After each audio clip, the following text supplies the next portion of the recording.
Hai sahabat TCID, kalian sedang mendengarkan podcast Suara Akademia. Ngobrol seru isu terkini bareng akademisi. Minggu lalu adalah minggu yang lumayan padat dalam tanda petik Sobat TCID. Karena kalau kita ngelihat timeline di sosial media, apa yang muncul di media kayak TV dan juga YouTube, semuanya membahas mengenai kontroversi undang-undang pilkada begitu. Sempat ada harapan yang lumayan clear ketika akhirnya Mahkamah Konstitusi mengeluarkan putusannya.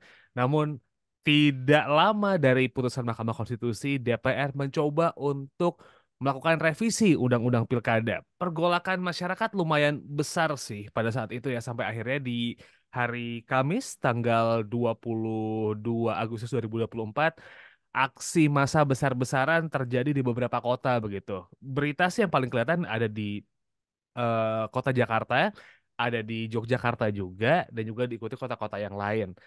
Dan yang menurut saya lumayan menarik adalah ini bergerak dari kemarahan dalam tanda petik ya, atau mungkin juga aspirasi masyarakat bermula dari sosial media begitu. Kita bisa melihat banyak banget public figure atau so-called influencer yang mengatakan tentang isu ini. Nama-nama familiar kayak misalnya Kunto Aji gitu. Habis itu juga Baskara Putra, vokalisnya Fish, dan juga Hindia bersuara mengenai hal ini. And a lot of people juga mengatakan hal ini. Bahkan stand up comedian kayak Ernest Prakasa, Panji, dan juga Rigen Rakalna juga mengomentari hal ini. Well, bermula dari sosial media, isunya membesar sampai akhirnya menjadi apa ya? Menjadi aksi yang turun ke masyarakat. Ini tuh banyak yang bilang adalah buih-buih di mana aktivisme digital bakal bermula. Dan sebenarnya ini jadi lumayan menarik karena kalau kita berbicara di era sekarang, when Internet of Things era ini tuh sudah dimulai, digital bisa menjadi salah satu hal yang bisa dipakai sebagai senjata untuk memulai sebuah pergerakan. We're gonna talk about aktivisme digital di Suara Akademia kali ini. Saya Muhammad Syarif, and for this episode kita bakal ngobrol bareng sama Mbak Masitoh Nurrohma. Beliau adalah dosen dari jurusan Hubungan Internasional Universitas Islam Indonesia. Halo, Mbak Masitoh, apa kabar Mbak? Halo Mas Muammar, Alhamdulillah baik. Gimana Mas kabarnya? Alhamdulillah baik juga Mama Sito, dan juga sedikit happy gitu pada akhirnya masyarakat bisa gerak lagi nih ya di situasi sekarang. Anyway, Mama Sito ngelihat pergerakan masyarakat di tanggal 22 Agustus kemarin nih Mama Sito, yang banyak yang apa ya? Banyak yang mention bahwa ini menjadi semakin besar karena pergerakan di dunia media sosial, di dunia digital jadi semakin gede gitu. Kalau Mbak Masito sendiri gimana ngelihat apa ya? Digital activism dalam konteks kejadian tersebut nih, Hmm. Mbak Masito? Iya, ini merupakan sesuatu yang relatif baru ya kalau di Indonesia. Beda kalau dulu zaman reformasi belum masif ya digital activism. Sebelum kita melihat ke fenomena ini itu seperti apa, perlu ditelusuri dulu sebenarnya arti dari aktivisme digital atau digital Mhm. aktivisme itu apa. Nah, aktivisme digital bisa diartikan sebagai aktivisme sosial Mhm. menggunakan media berupa teknologi untuk mempromosikan gerakan sosial gitu.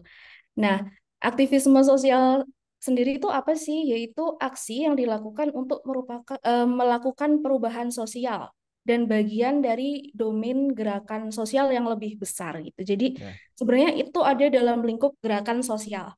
Nah, ya. tapi memang itu penyelenggaraannya dilakukan melalui media digital yang nantinya secara lebih jauh tujuannya supaya aktivisme sosial itu tidak tinggal dalam dunia maya saja, tapi keluar menuju realitas yang sebenarnya gitu. Kalau kata aktivis tuh turun ke jalan gitu. Mhm. Jadi peristiwa di tanggal 22 Agustus kemarin memang ya menjadi sebuah fenomena yang cukup besar begitu di Indonesia. Berawal dari aktivisme digital yang dilakukan oleh warganet atau netizen seperti itu. Ya, dari hashtag kawal putusan MK juga akhirnya berhasil menggerakkan masyarakat dari seluruh lapisan nih ya, Mbak Masitoh gitu. But kalau kita berbicara aktivisme digital di Indonesia gitu, Mbak, ini kan kayaknya mulai dari sorry, bukan pandemi sih, sebelum pandemi tahun 2019 gitu. Ini jadi mulai apa ya, rame digunakan untuk masyarakat supaya akhirnya bisa menggerakkan dan akhirnya raising awareness soal isu tersebut gitu kan, tertentu gitu. Kenapa ya aktivisme digital ini makin ke sini makin rame di kalangan publik, bahkan kayak jadi motor untuk menentukan ini bisa jadi turun ke jalan atau enggak gitu, Mbak. Iya, em, apa namanya, aktivisme digital itu bisa jadi besar dan juga bisa jadi penggerak atau kalau kata Mas Muammar tadi motor Mm-mm. supaya orang bisa turun ke jalan itu kenapa? Karena sebenarnya kalau kita melihat dari kaca apa gerakan sosial, gerakan sosial orang itu pada dasarnya secara psikologis ya, latar belakang mereka mau berkumpul jadi dekat gitu, kemudian menjalin relasi karena mereka memiliki sebuah kesamaan atau memiliki rasa gitu, rasa yang sama, kemudian mereka merasa empati, membangun solidaritas gitu. Jadi ada namanya konsep semacam we feeling and others gitu. Mm-mm. Contohnya tuh bisa kita lihat kayak dulu pemilu Amerika Serikat tahun 2016. Ya. Kenapa Trump itu bisa menang gitu? Karena dia bisa membangkitkan we feeling dengan bikin slogan Make America Great Again gitu. Dan dia Ya. bisa menciptakan konsep others berupa musuh bersama. Mm-mm. Contohnya dia menuding bahwa imigran itu adalah ancaman bagi Amerika Serikat gitu. Nah, ada konsep we feeling dan others ini yang kemudian menciptakan sebuah rasa kebersamaan bagi sekelompok orang tertentu untuk mereka berkumpul. Begitu. Dan dalam aktivisme digital, rasa ini semakin mudah ditumbuhkan.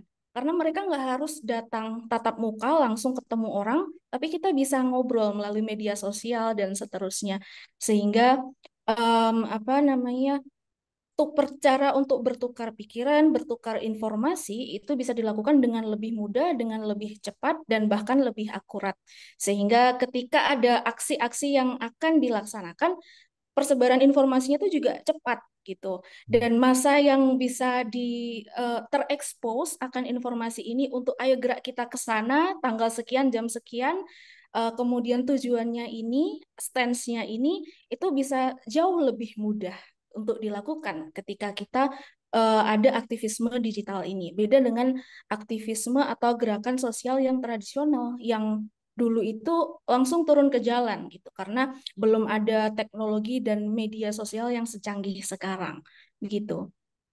So actually gini nih, Mbak Masito, artinya dengan adanya internet ini justru eh, usaha untuk menaikkan apa ya, perhatian publik jadi semakin lebih cepat. At least gini, tahu bahwa oh, stance orang yang turun ke jalan tuh ini gitu, dan akhirnya publik yang nggak tahu apa-apa jadi lebih melek soal isu tersebut dan akhirnya bisa merangkul jauh lebih banyak orang ya supaya tahu bagaimana situasi ya Mbak ya.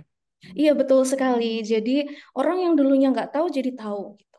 Mereka mengekspos netizen gitu ya, orang-orang yang melakukan aktivisme digital ini mengekspor informasi-informasi yang biasanya orang itu nggak tahu gitu.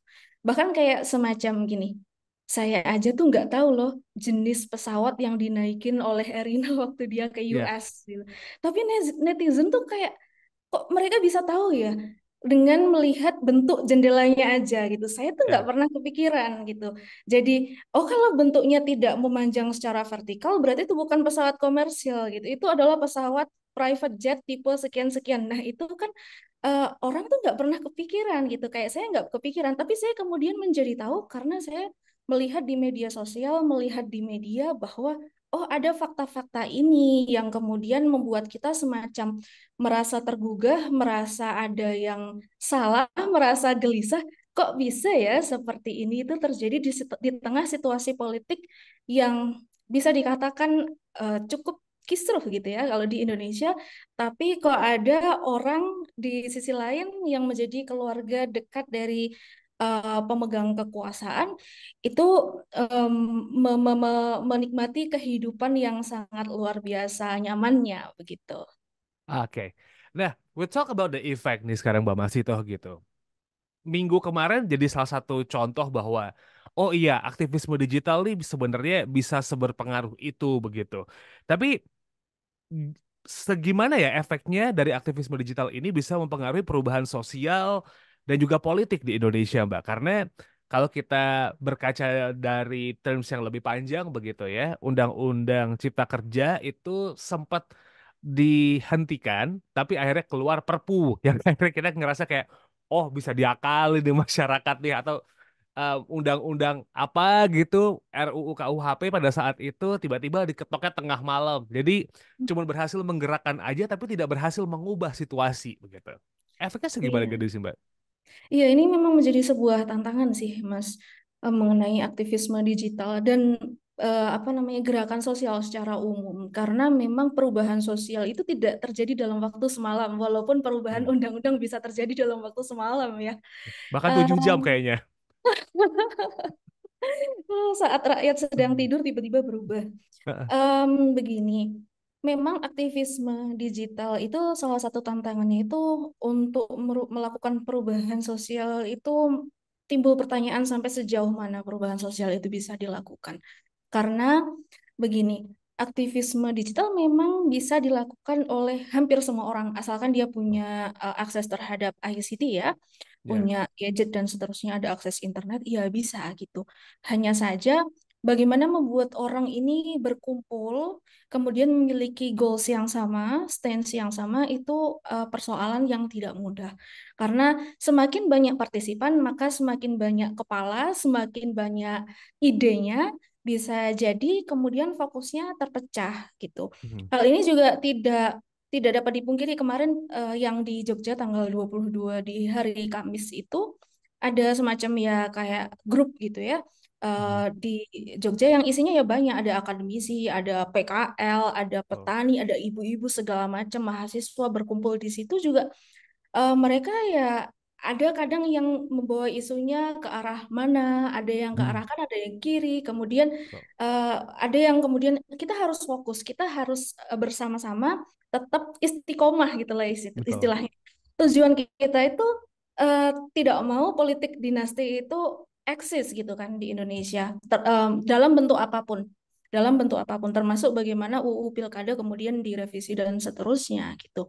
Nah, keistiqomahan ini menjadi sebuah tantangan yang besar gitu karena ketika semua orang bisa bersuara, katakanlah setara gitu ya, kalau Ya. di dunia maya itu semakin banyak ide yang muncul dan juga semakin banyak semacam apa ya, disinformasi yang mungkin terjadi gitu. Apalagi kalau ada penyusup atau Hmm. mungkin penyusup tuh maksudnya ya orang yang atau aktor yang sebenarnya dia bukan bagian dari aksi aktivisme digital ini, tapi pihak oponen mungkin atau bukan oponen ingin mengacaukan visi utama dari kelompok yang mau melakukan aktivisme digital ini.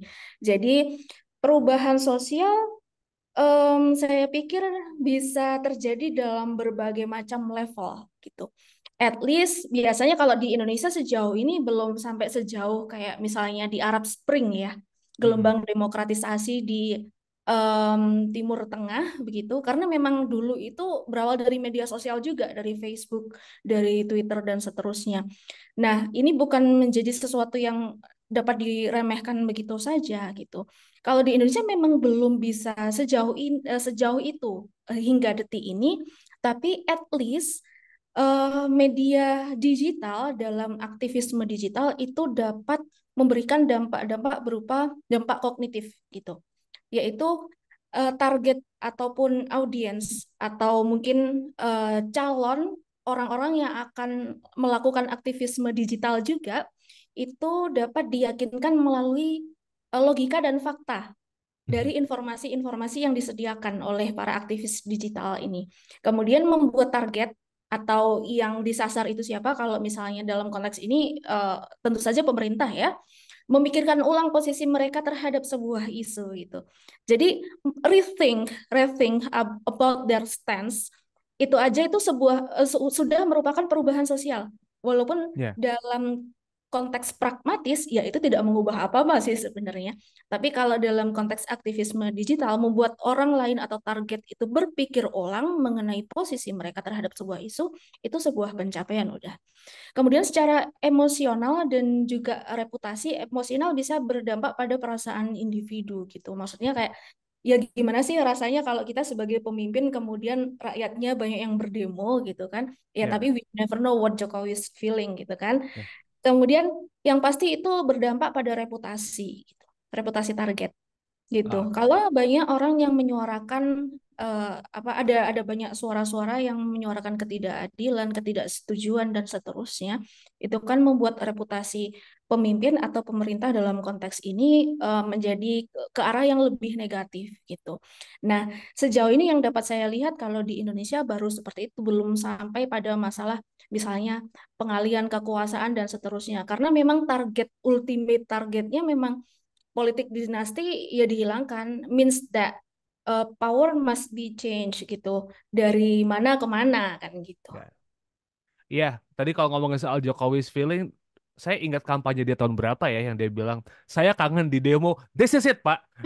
Ya ya ya, This is benar-benar it, saya Pak. juga sempat dengar itu di media. Oke, but kita berbicara soal challenge nih, Mbak Masito begitu. Em, internet kan semua orang bisa ngakses ya, dan juga distraksinya lumayan banyak begitu.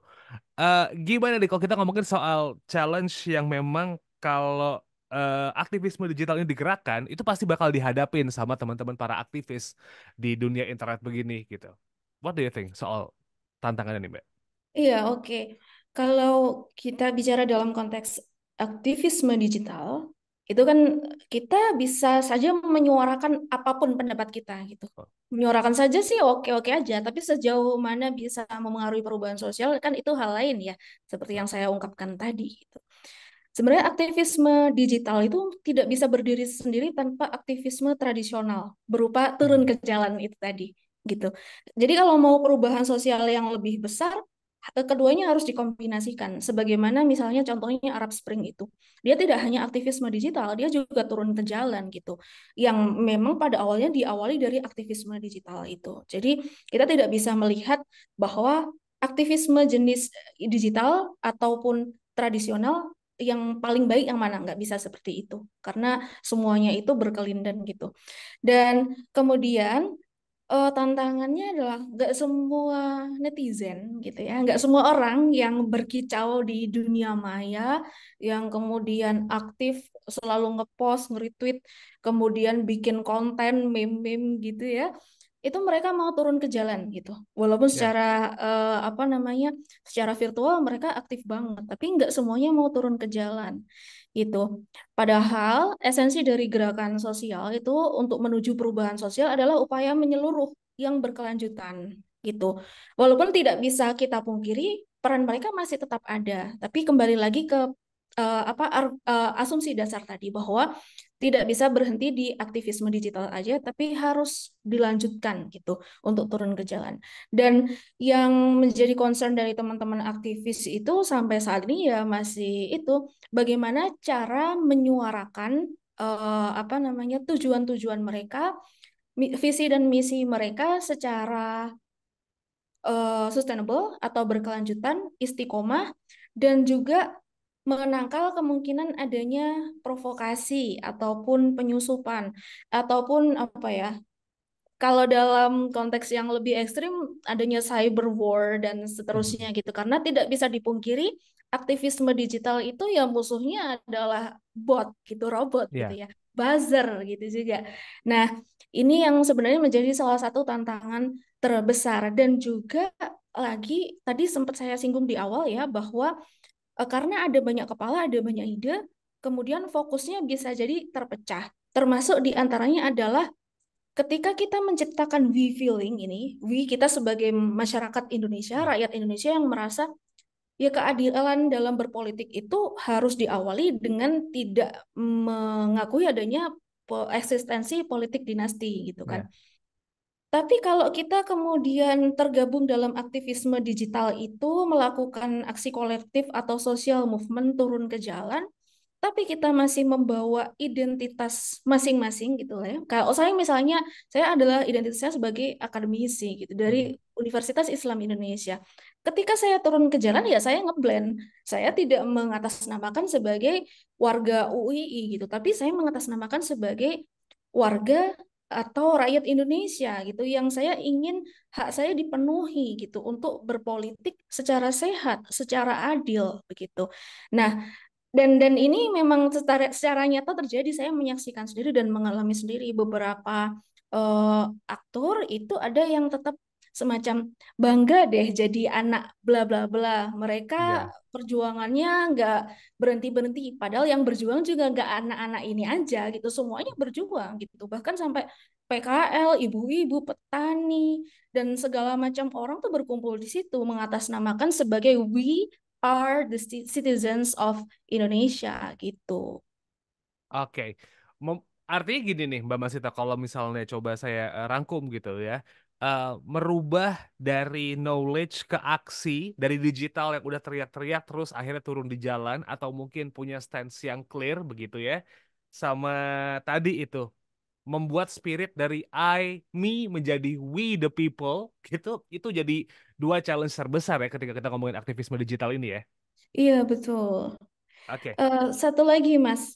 Dalam hal kita melakukan aktivisme ya, gerakan sosial, itu kita tidak bisa mengabaikan siapa target kita, gitu. Mhm. Seberapa banyak pun kita melakukan aksi, seberapa lama pun kita melakukan aksi, seberapa banyak pun masanya gitu, baik secara virtual maupun aksi turun ke jalan. Tapi kalau target tidak merespons, sama aja gitu. Intinya Oke. adalah ya kita pasti demand respon from the government, from the target gitu ya. Tapi kalau misalnya target kita tidak merespon sesuai dengan apa ya, secara ideal gitu, maksudnya dengan responnya itu adalah dengan merepresi misalnya, responnya itu adalah dengan melarang adanya aksi, responnya itu adalah memutus internet gitu misalnya, ya itu perubahan sosial ya tidak akan terjadi dengan jauh, tapi mungkin bisa menjadi apa ya semacam backlash atau backfire sebenarnya. Bahwa kemungkinan justru akan terjadi gerakan atau aktivisme yang jauh lebih besar karena sebenarnya kalau manusia itu ya secara psikologis semakin dilarang tuh semakin penasaran gitu. Ya, Apa yang dilarang itu adalah yang akan kita lakukan atau betul. kerjakan gitu. Jadi tantangan yang lain adalah bagaimana kemudian target itu merespons gitu. Oke. Bagaimanapun responnya ya, kalau meskipun ditanya sesuatu jawabannya nggak tahu, yang penting respon ya Mbak ya. Iya, iya, iya. Nah, eh, kalau kita berbicara soal aktivisme digital, satu lagi yang saya ingat adalah sebenarnya ini kan termasuk hak asasi manusia untuk berpendapat dan menyampaikan opininya di tengah masyarakat ya Mbak ya. Tapi belakangan gitu kita juga ngelihat bahwa em, apa ya, hak kita untuk menyampaikan pendapat itu tuh kadang-kadang ditekan dalam tanda petik. Kalau yang di digital itu punya undang-undang yang dalam yang bisa dibilang super karet, undang-undang ITE ya. Kita salah dikit Iya. bisa dikenain. Aksi masyarakat juga beberapa kali kita sering lihat gitu yang dijerat undang-undang ITE gara-gara dianggap pencemaran nama baik lah begitu. Terus juga penghinaan terhadap tokoh publik itu sering banget dipakai. Lalu juga kalau kita bicara sampai yang di jalan itu tuh ketika udah akhirnya berhasil turun ke jalan, kasus di Semarang tanggal 26 Agustus juga menjadi bukti gitu kalau ternyata kita nggak sebebas itu juga menyampaikan pendapat sebenarnya. Iya, betul Nah, sekali. untuk melindungi hak masyarakat nih, Mbak Masito gitu, kira-kira kebijakan yang perlu dilakukan pemerintah dalam melihat situasi kayak gini tuh kebijakan yang apa ya Mbak ya, supaya akhirnya nanti itu ada aktivisme digital yang sehat dan juga produktif gitu. Kalaupun memang ada aktivisme yang ada, orang yang menyampaikan pendapat dilindungi dan pemerintah juga bisa membuat iklim digital di Indonesia juga tidak sekaku itu gitu. Iya, oke. Sebenarnya begini, kalau dengan berbagai macam fenomena yang udah ada dan fenomenanya itu cukup tidak menyenangkan juga gitu, Hmm. kita seharusnya bikin kebijakan yang seperti apa sih? Kalau menurut pendapat saya gitu, secara mendasar kita tuh harus mengembalikan marwah politik kita kembali pada bagaimana semangat founding fathers kita itu membangun negeri ini gitu. Hmm. semangat founding fathers kita dalam membangun negeri ini kan ya tujuannya untuk menyelenggarakan keadilan sosial bagi seluruh masyarakat Indonesia kan ya Betul. gitu. Dan kemudian penyelenggaraan politik, kemudian penyelenggaraan pembangunan dan seterusnya itu ya diorientasikan untuk tujuan kepentingan bersama atau kepentingan rakyat gitu. Ya itu memang sesuatu yang sangat ideal sih. Walaupun pada kenyataannya mungkin sulit sekali untuk dilaksanakan oleh seluruh negara di dunia ini, tidak dapat dipungkiri hal itu memang nyata terjadi gitu.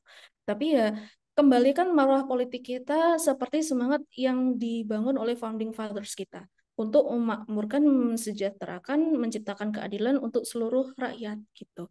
Nah, cara-cara yang bisa dilakukan ya seperti apa? Ya seperti kita merefleksikan lagi lah hukum-hukum yang sudah kita miliki itu pasti pasti ada titik lemah dan juga titik kritisnya gitu kayak semacam tadi Mas Muammar menyampaikan ada pasal karet UU ITE gitu ya. Ya ya harusnya kita melakukan tinjauan ulang terhadap hukum-hukum seperti itu gitu. Sama halnya misalnya rancangan undang-undang penyitaan aset terhadap koruptor gitu. Itu udah berapa tahun aja sampai sekarang itu nggak goal-goal. Ya, hal-hal yang seperti ini yang perlu selalu kita perbaiki dari waktu ke waktu. Tapi ya overall, kalau misalnya dinasti politik itu eksis dan langgeng di Indonesia, kontrol terhadap hukum-hukum kekuasaan dan juga monitoring terhadap jalannya sistem pemerintahan dan politik di Indonesia itu akan sangat sulit dilakukan gitu. Karena siapa yang menjalankan dan siapa yang memonitor nanti ujung-ujungnya juga orang-orang itu lagi kan. Kalau Mhm. berada dari posisi atau standing point yang sama, latar belakang yang sama, ya ujung-ujungnya kepentingan untuk segelintir golongan saja gitu, bukan kepentingan untuk seluruh rakyat Indonesia. Jadi menurut saya sangat penting untuk menyadarkan masyarakat juga bahwa dinasti politik itu nggak sehat gitu. Apalagi kemarin sempat ada podcast tuh yang cukup kontroversial gitu. Ya dinasti politik nggak apa-apa, asalkan kita ridho aja, asal Bapak Ya. senang gitu kan. Ya bukan itu masalahnya, karena kalau kita udah dinasti politik, nanti kita tidak bisa menjalankan mekanisme itu check and balance gitu. Dan kenapa ada pasal karet UU ITE ya karena ada tekanan-tekanan tertentu yang kemudian itu menjadi dominan dalam sistem politik Indonesia, yang berarti sistem check and balance-nya itu tidak jalan dengan maksimal atau optimal begitu. So, gini nih Mbak Masito, melihat pergerakan yang ada sekarang itu sebenarnya sudah jadi apa ya tanda yang positif bahwa masyarakat sudah bisa melakukan aktivisme digital yang akhirnya menggerakkan. Tapi it's not enough, kita juga butuh aksi yang Halo lebih Mas. nyata begitu ya Mbak ya. Ya, jadi intinya kita udah bagus di digital. Halo, suara saya terdengar nggak, Mbak? Halo, Mbak Masito.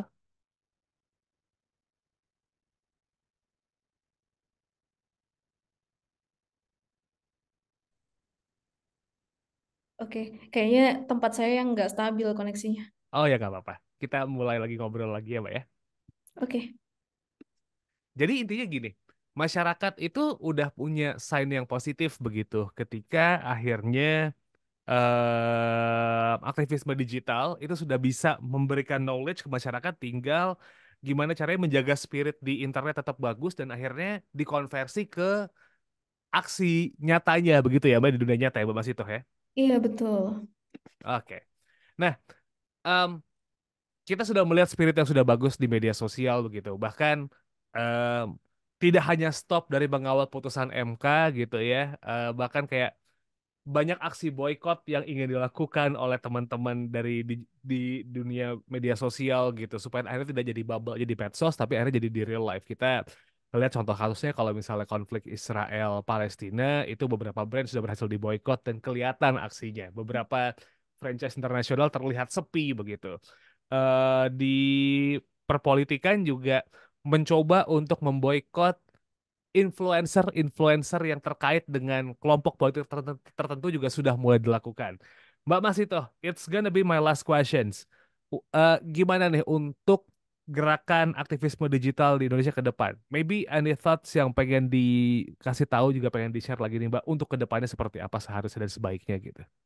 Iya, gerakan boykot itu merupakan manifestasi dari aktivisme digital juga sih sebenarnya, karena masyarakat jadi mendapatkan informasi ini nih, perusahaan ini dia ngelakuin apa aja sih gitu, atau influencer ini dia ngedukung siapa aja sih, dan apa sih yang dia suarakan? Oh, dia suaranya kok ini ya, beda sama kepentingan rakyat ya. Kok suaranya itu menimbulkan perpecahan ya gitu misalnya.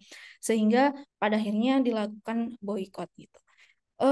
Untuk masyarakat Indonesia berkaitan dengan aktivisme digital itu saya punya satu hal atau satu pesan yang menurut saya ini agak genting juga untuk kita renungkan dan juga respons dengan cepat gitu. Adalah persoalan mengenai buzzer atau Mhm. keberpihakan yang sebenarnya itu sangat transaksional dan tanpa mempertimbangkan unsur-unsur moralitas gitu. Karena bagaimanapun juga tidak bisa dipungkiri buzzer politik itu eksis dimanapun itu, tidak hanya di Indonesia. Dan saya melihat sendiri fenomena orang-orang yang saya kenal atau mungkin saya juga nggak kenal, mengapa mereka mau jadi buzzer politik itu tidak hanya didasari oleh masalah ekonomi, tapi juga karena berpikir bahwa siapapun pemimpinnya, toh nanti sama aja gitu. Mhm. Nggak akan ada yang berubah di politik Indonesia, nggak akan ada yang mengubah kehidupan mereka. Yang artinya adalah bahwa kita perlu meluruskan kembali apa tujuan kita dalam melakukan aktivisme digital gitu. Tidak hanya sekedar pada nilai-nilai yang bernuansa material gitu. Karena kalau buzzer transaksional ya material, apa namanya, timbal baliknya adalah timbal balik finansial begitu kan.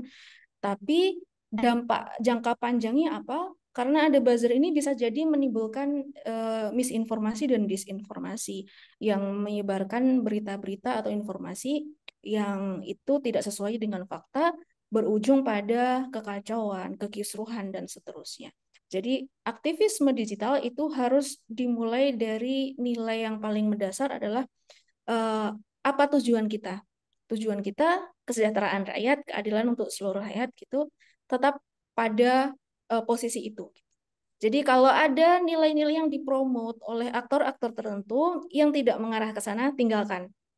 Jangan Ya. sekali-kali dekati, apalagi mencoba-coba gitu. Karena kalau udah mencoba ada adrenaline rush gitu, kita jadi kayak ketagihan melakukan sesuatu yang lebih menantang lagi gitu. Jadi ya istiqomah di jalan itu dan juga bentengi diri kita dengan skill yang update, terutama berkaitan dengan dunia digital itu.